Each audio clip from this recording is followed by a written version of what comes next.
If you are trying to navigate the South Florida real estate market using national headlines, you might as well be walking through a maze blindfolded.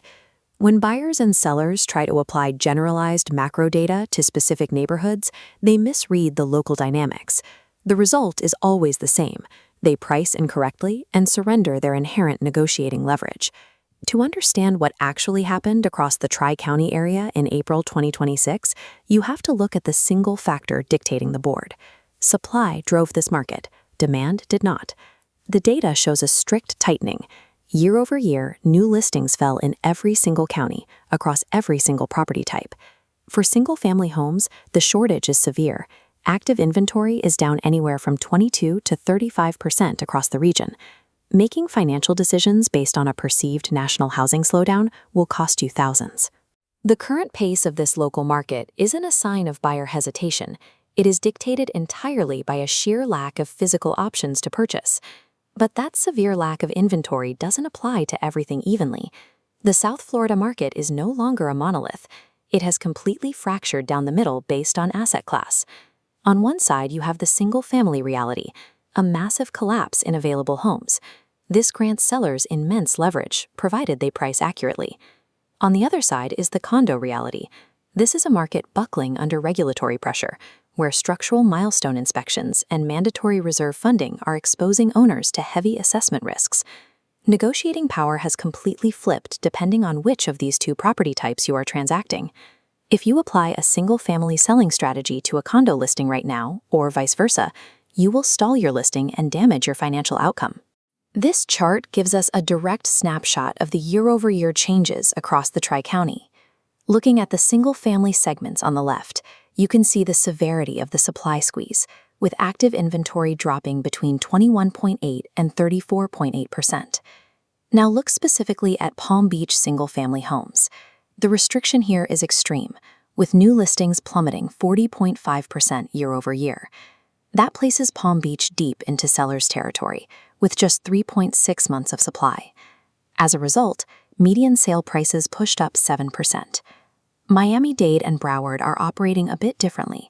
Both of those markets are sitting in a more balanced territory, holding between 4.2 and 5.0 months of supply. Going back to our Tri-County snapshot, look at this specific anomaly in Miami-Dade single-family homes. Closed sales volume jumped 12.7%, but the median sale price actually dropped 1.5%. That combination of higher volume and lower pricing shows a market successfully absorbing inventory through strategic repricing. It proves that even in a supply-starved environment, buyers have a strict limit on what they will pay. That limit becomes glaringly obvious when you measure what sellers are asking against what buyers are actually willing to write a check for. This chart tracks the gap between list and closed prices. In Palm Beach single-family, sellers ask $925,000, but the closed median is $690,000, a $235,000 disparity. Contrast that with Broward and Palm Beach condos. The gap goes negative. Closed prices exceed active inventory lists. Ignoring actual closed data to price your home based on your neighbor's aspirations destroys your leverage. Pricing accurately for your specific submarket is the exact difference between a 3-week sale and a 3-month stalled listing.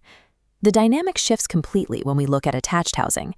Condo sales volume is normalizing, but the pricing power has evaporated.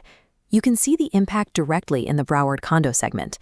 Active inventory fell 19.3%, yet the median sale price still dropped 7.1% year-over-year. The culprit is the compliance burden. The pressure from mandatory structural integrity reserve studies and milestone inspections is actively rewriting valuations across the board. To get deals across the finish line in April, roughly 4 to 5 out of every 10 condo closings required a documented price cut just to secure a buyer.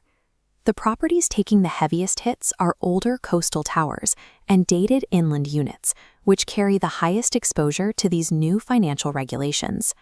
Condo sellers are being forced into a compliance discount.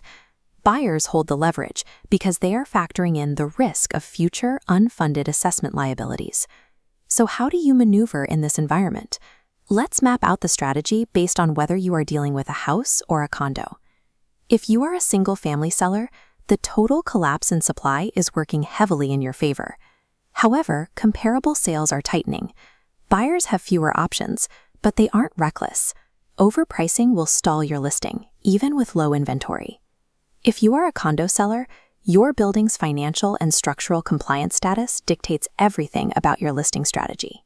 A clean, well-funded building in a tight submarket is an entirely different conversation than a milestone-exposed tower on the coast, which will require severe price concessions. You must completely audit your asset's regulatory status before you go to market.